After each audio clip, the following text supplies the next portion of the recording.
साथियों नमस्कार, मैं हूं मनोज अंतानी और आप देख रहे हैं समता आवाज़ टीवी।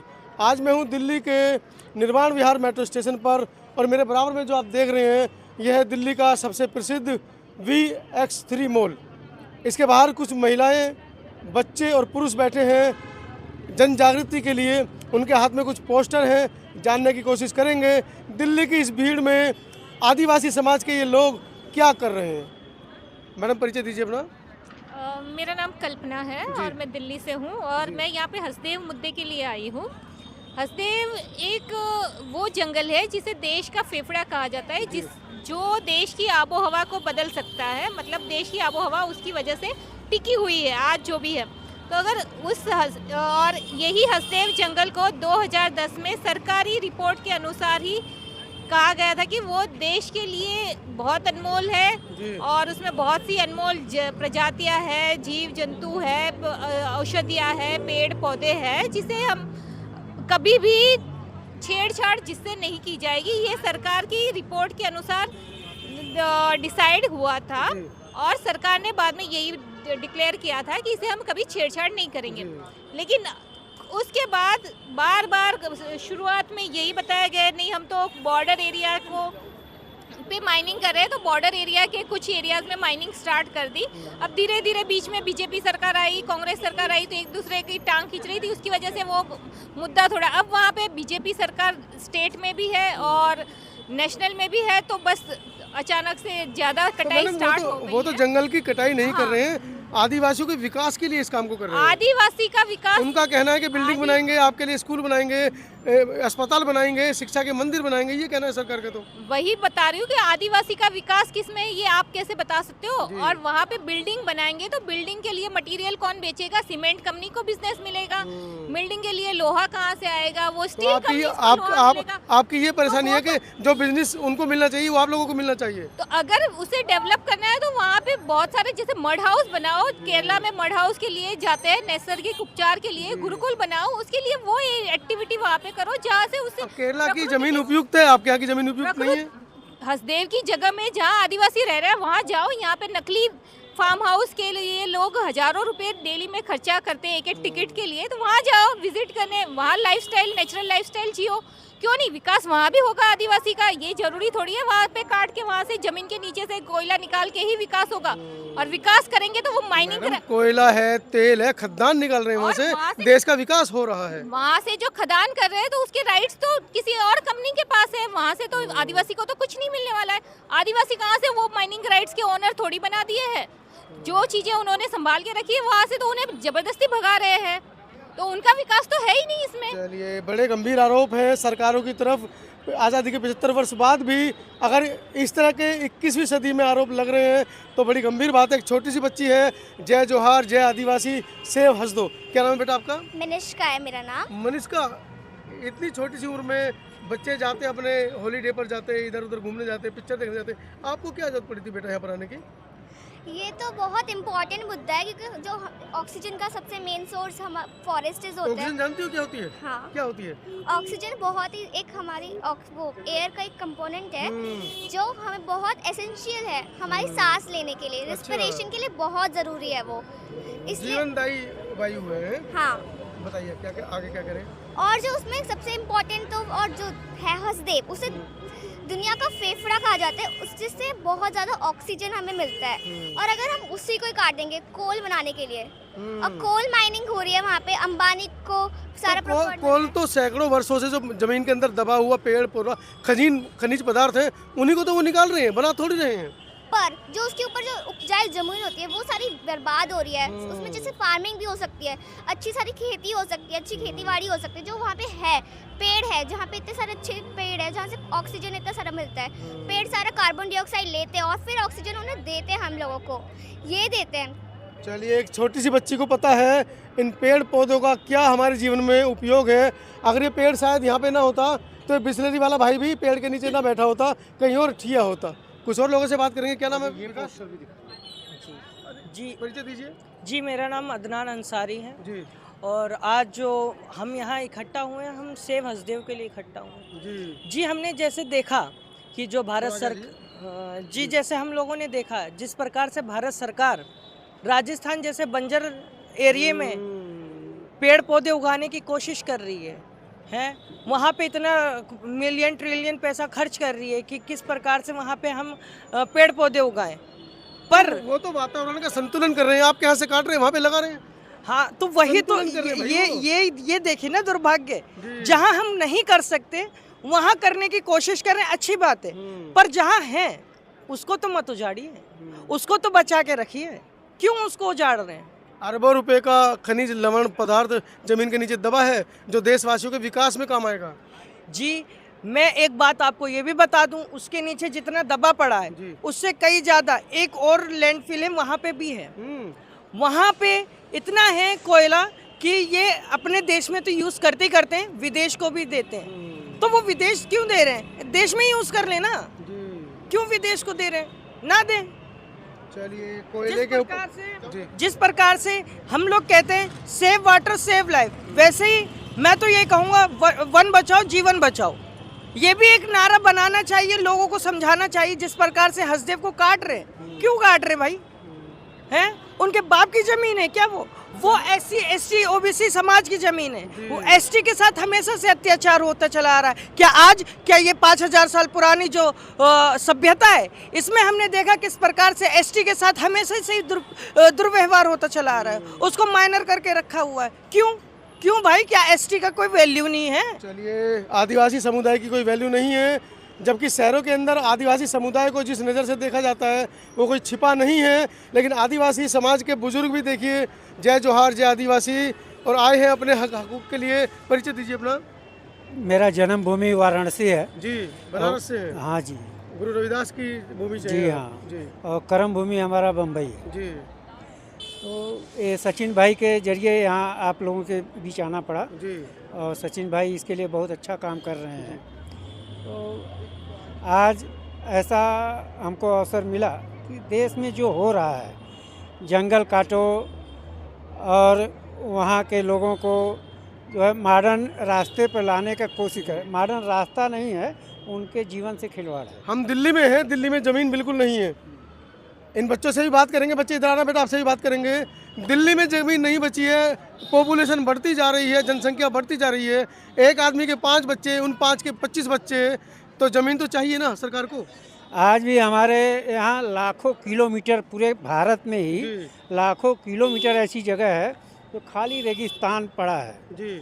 वहाँ जाके शहर बसा दो। अगर कहीं नगर बसाना है तो रेगिस्तान में बसा दो। नहीं, शहर तो हमेशा इतिहास गवाह है। शहर वहाँ बसते आए हैं जहाँ पर पानी हो, नदी हो। तो वहाँ पानी की व्यवस्था कर दो ना।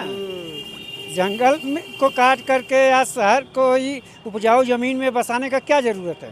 अनाज नहीं रहेगा, शहर बसा दोगे तो फिर उससे क्या होगा? राशन क्या वजह है? 1 सदी पूरी बीत गई है, आप लोग हसदों को बचा नहीं पा रहे हैं। देखिए, इसमें हमारा मानना है कि जो जंगल में आदिवासी भाई हैं, सबसे बड़ा गुनाहगार वही है। आज जैसे किसी की 1 इंच ज़मीन कोई पड़ोसी अगर ले लेता है तो वो लोग कोर्ट कचहरी दौड़ जाते हैं और ज़िंदगी भर मुकदमा लड़ते हैं। लेकिन हमारे जो आदिवासी भाई हैं वहाँ कुछ नहीं बोलते, और हमारे जो राजनीतिक लोग हैं उनको खाली दारू और मुर्गे मांस का इंतज़ाम कर देते हैं, और हमारे आदिवासी भाई बोलते हैं काटो। और आदिवासी भाई की सबसे बड़ी गलती क्या है कि जंगल में जो हमारे पशु पक्षी मिल रहे हैं उनकी हत्या कर रहे हैं, उनका मांस का सेवन कर रहे हैं। इसके वजह से उनके साथ जो है ये सरकारें अत्याचार कर रही हैं। चलिए, यहाँ पर एक शगुफ्ता याद आ रहा है। पेड़ बोला कि कुल्हाड़ी में अगर लकड़ी ना होती तो मुझे कोई काट ही नहीं पाता। वही बात बाबूजी कहना चाह रहे हैं कि आदिवासी समाज चाहे तो किसी की हिम्मत नहीं है एक पत्थर भी जंगल से ले जाए उठाकर।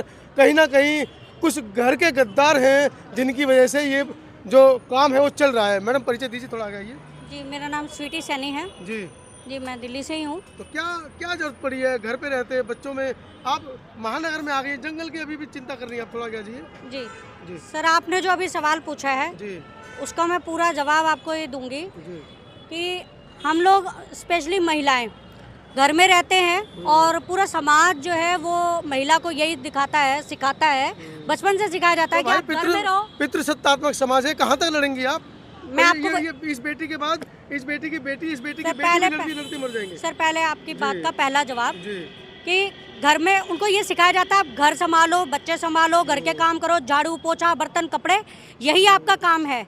लेकिन मैं अपनी महिलाओं से ये सवाल पूछना चाहूँगी कि आप जिन बच्चों को पालने में 14-15 साल तक उस बच्चे को पालने में आप अपनी दिन रात एक कर देती हैं, जब वही बच्चा बड़ा होकर बाहर निकलेगा, घर में तो नहीं बांध के रख सकते आप, जब आपका बच्चा बाहर समाज में निकलेगा और उस समाज में जब इतनी कुरीतियाँ चल रही हैं, इतना कुछ गलत चल रहा है, समाज आज इतना गिर चुका है, इतना घटिया हो चुका है, जब आपका वही नाजों से पाला हुआ बच्चा उस गंदे समाज में जाएगा तो आपके बच्चे का भविष्य क्या होगा। तो आपका काम सिर्फ अपने बच्चे को पालना नहीं है, अपने बच्चे के भविष्य को सेव करने के लिए समाज में जो गंदगी जो गलत चल रहा है उसको सुधारने के लिए भी आपको कदम उठाने पड़ेंगे, आपको बाहर निकलना ही पड़ेगा ताकि आपके नाजों से पाले हुए बच्चे को और आपकी आने वाली पीढ़ी जो है उसका भविष्य सेफ हो बाहर निकलने के बाद भी। तो ये हसदो के जंगल को बचाने के लिए क्या क्या प्रयास आप लोगों ने किए अभी तक? सर हम लोग पूरी दिल्ली एनसीआर के अंदर जगह जगह जाकर लोगों के बीच में इसी तरह अवेयरनेस कैंपेनिंग कर रहे हैं, लोगों को बता रहे हैं जो काम नेशनल मीडिया को करना चाहिए वो काम हम लोग कर रहे हैं। तो बाबूजी क्या क्या इन 10 सालों में फेरबदल हुए हैं? जब आपने ये आंदोलन शुरू किया था जंगल को बचाने का, उस समय की परिस्थितियों में और वर्तमान की परिस्थितियों में क्या फ़र्क आपको नज़र आता है? नहीं, 10 साल के बीच में कोई फर्क नहीं है। जैसे पहले की सरकार कर करा रही थी वही आज भी लोग कर करा रहे हैं। पहले इतनी मशीनरी नहीं थी, आज मशीनरी बढ़ गई तो पेड़ ज़्यादा कट रहे होंगे। पेड़ कट रहे हैं ज़्यादा, वो तो थोड़ा सा मैटर अलग है, लेकिन लक्ष्य दोनों का एक ही है। जो पहले वाले 100 काटते थे आज 1000 काट रहा है कोई जी। ये फर्क तो पड़ा है, लेकिन तो आप लोग दबाव नहीं बना पाने में कामयाब हो पा रहे हैं? कामयाब आपके पास है, कामयाबी हमारे देश की जनता के पास है। अगर हमारे देश की जनता चाह ले तो महाराज इसी 2 महीने के अंदर ऐसा माहौल बनने जा रहा है, जो अभी इलेक्शन शुरू हो रहा है कि 2 महीने के अंदर भविष्य में कभी एक भी पेड़ नहीं कटेगा, और जो कटेगा एक पेड़ काटने वाला कम से कम 2 पेड़ लगाएगा। वो तो कानून में प्रावधान है, हमारे संविधान में प्रावधान है कि जंगल का अगर कोई पेड़ काटता है तो उसके ऊपर कानूनी कार्रवाई हो, लेकिन ये तो सरकारी ठेके हैं, इसमें आप क्या करेंगे? ये सरकारों की महाराज ये जितनी सरकारें हैं ना, इनकी दोगली नीति है जी, दिखाते कि आप अपना पेड़ लगा के काटोगे तो नहीं काटने देंगे, लेकिन जो परमात्मा ने जंगल लगाया उसको ये धड़ल्ले से काटेंगे। मतलब इनका पेड़ काटना सही है, आप अपना पेड़ लगा के काटोगे तो पहले परमिशन लो, और परमिशन लेने जाओगे तो जितना पेड़ का कीमत है उतना दे दो, और नहीं तो पुलिस उठा के अंदर डाल देगी। चलिए, पुलिस उठा के अंदर डाल देगी। मैडम मुझे ये बताइए, आदिवासी समाज से आप ताल्लुक़ रखते हैं, आदिवासी समाज की वर्तमान में राष्ट्रपति महोदय हैं, क्या वहाँ तक आपकी बात पहुँची है? देखिए सर, जो वन संपत्ति है वो किसी एक की नहीं होती है, वो पूरे समाज की होती है, पूरे। लेकिन लड़ तो उसके लिए आदिवासी समाज ही रहा है, इस बात को तो मानती हैं आप? देखिए, लोगों को पता ही नहीं है तो लड़ेंगे कहाँ से, इसीलिए तो हम लोग यहाँ पर आए हैं कि लोगों को पता चले, उन्हें पता चले कि सरकारें हमारी क्या कर रही हैं, कहती कुछ है करती कुछ है। और सबसे बड़ी संपत्ति है हमारा पर्यावरण। आप जब उसी को नष्ट कर देंगे, पेड़ पौधों को नष्ट कर देंगे, तो आप कौन सा विकास कर रहे हैं? आप जैसे मैडम ने बताया था कि आप लोग लगातार जन जागरण कर रहे हैं पर्यावरण को लेकर, तो जनता के बीच में आप लोग जा रहे हैं, तो किस तरह का व्यवहार जनता का है, किस तरह के प्रश्न जनता के हैं, क्या आप उनको समझा पाती हैं? जनता के पास हम जाते हैं, बताते हैं, तो वो भी कहते हैं कि ये गलत हो रहा है, ये रुकना चाहिए। तो जब धीरे धीरे अवेयरनेस होगी, लोगों को पता चलेगा, वो सवाल करेंगे सरकार से। और मैं तो सरकार से यही अपील करूंगी कि सर, विकास के नाम पे विनाश मत कीजिए, और जीव जंतुओं का जीवन मत छीनिए, उनका घर मत छीनिए, क्योंकि जब किसी का घर टूटता है तो उसकी अंतरात्मा रोती है और वो फिर बद्दुआ ही देता है, क्योंकि कण कण में परमात्मा है, तो उसका घर मत छीनिए। मैं यही बोलना चाहूँगी, और मैं चाहती हूँ कि सभी जागे, और सब सामाजिक प्राणी होने के नाते जिसके पास, अगर किसी के पास धन नहीं है तो समय तो है, 1 घंटा अपना समय निकालिए, अपने पर्यावरण को दीजिए, अपने समाज को दीजिए और जागरूक कीजिए। जब जनता जागरूक होगी तो कोई आपका शोषण नहीं कर पाएगा। आज जनता के पास समय ही नहीं है, होटलों में जाने का समय है, पार्कों में जाने का समय मैडम है। कह रही हैं कि जंगल कटते हैं तो घर छीनते हैं। वर्तमान सरकार से जो आप गुहार लगा रही हैं, उस सरकार ने हजारों की संख्या में राम मंदिर के बीच में आने वाले घरों को तोड़ दिया। ये खबर आप तक होगी? अयोध्या में किस तरीके से नुकसान हुआ है। ये सरकार जो मानवों के घर तोड़ रही है, आप जानवरों की बात कर रही हैं। सर यहाँ सिर्फ राम मंदिर, आपने राम मंदिर की बात मैंने करी, राम मंदिर की बात नहीं की, मैंने घर टूटने की बात की। मैडम ने कहा मैं वही कह रही हूँ, जंगल उजड़ते हैं तो राम मंदिर बनने के लिए जितने घर टूटे, जी, अभी तो आप देखिए पूरे देश में घरों को उजाड़ा जा रहा है। अभी हमारे एक भाई कुछ बता रहे थे, कॉलोनी को तोड़ने की बात कर रहे थे। वहाँ पे आज वो जो इतने बरसों से लोग रह रहे हैं घर बना के, दिल्ली के अंदर 50-50 साल से लोग रह रहे हैं, उनकी कॉलोनी उजाड़ दी गई। बिल्कुल। आज उनको बोला जाता है ये डीडीए की जमीन है, ये आपने पार्क की जमीन पे कब्जा करा है, ये वन विभाग की जमीन है। तो भैया जब वो घर बन रहे थे, रातों रात तो कोई बिल्डिंग खड़ी नहीं हो जाती। जब वो घर बन रहे होते हैं तब पूरा एमसीडी विभाग, वन विभाग, डीडीए विभाग तब कहाँ सो रहे होते हैं।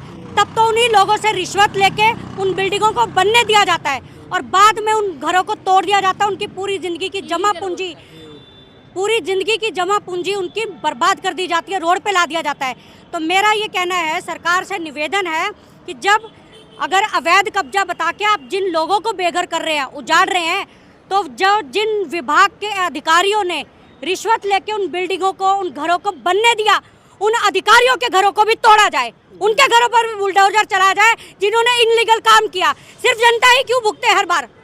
तो आज के साक्षात्कार से आप क्या अपील करना चाह रहे हैं सरकारों से, क्या मांग रखना चाह रहे हैं? सर मेरी मांग यही है कि ये जो आप देखिए ये पोस्टर जी, ये जो बर्बादी की जा रही है जंगलों को, ये पूरा कोल माइनिंग किया क्या गया? बिल्कुल सर जी। जो जंगल थे, किसी जमाने में जंगल हुआ करते थे, आज उनकी हालत देखिए।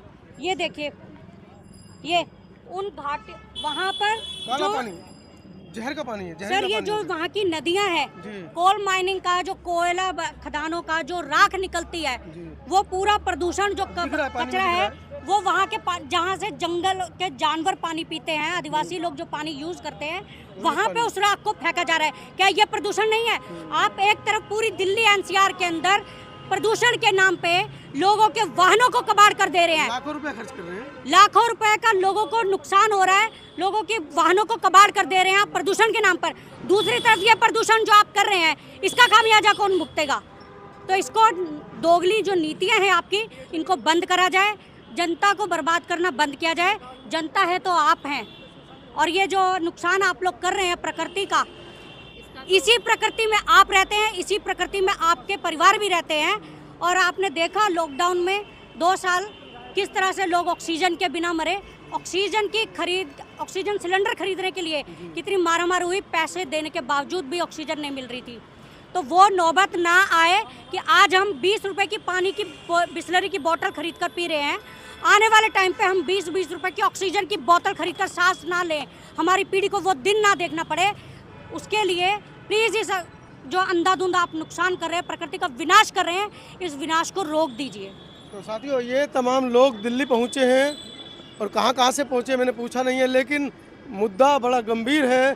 पर्यावरण को लेकर सचेत करने का मुद्दा है, जिसके ऊपर हर वर्ष भारत की जो सरकार है वो अरबों रुपए खर्च कर देती है पर्यावरण को साफ करने के लिए। वहीं दूसरी तरफ ये तस्वीरें हैं, मुझे पानी को देखकर अभी तक शॉक्ड हूँ कि ये पानी जो आप देख रहे हैं झील के अंदर भरा हुआ पानी है, बिल्कुल काला पानी है, और अगर किसी ने इसको पी लिया तो मुझे लगता है कि वो पीने के तुरंत बाद ही मर जाएगा।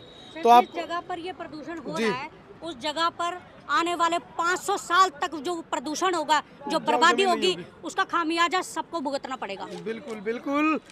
हिरोशिमा नागासाकी पर बम गिरे थे और क्या कोहराम था, आज तक वहाँ पर बच्चे जो है अपंग पैदा होते हैं। ये कहानी जापान की है। क्या आप भी जापान का वो दृश्य भारत में दोहराना चाहते हैं? तो लगे रहिए, और आपको लगता है कि आप रोक पाने में कामयाब होंगे तो इस तरह की घटनाएं जिनको लेकर ये तमाम समाज सेवी लोग समाज के अंदर जागरूकता फैला रहे हैं, आज दिल्ली पहुंचे हैं, कल आपके घर भी पहुंचेंगे, कल आपके शहर भी पहुंचेंगे। तो इनसे ज़रूर पूछिएगा कि क्या हाल है इस देश के पर्यावरण के, और क्या सरकारें कर रही हैं आपके आने वाले नौनिहालों के लिए।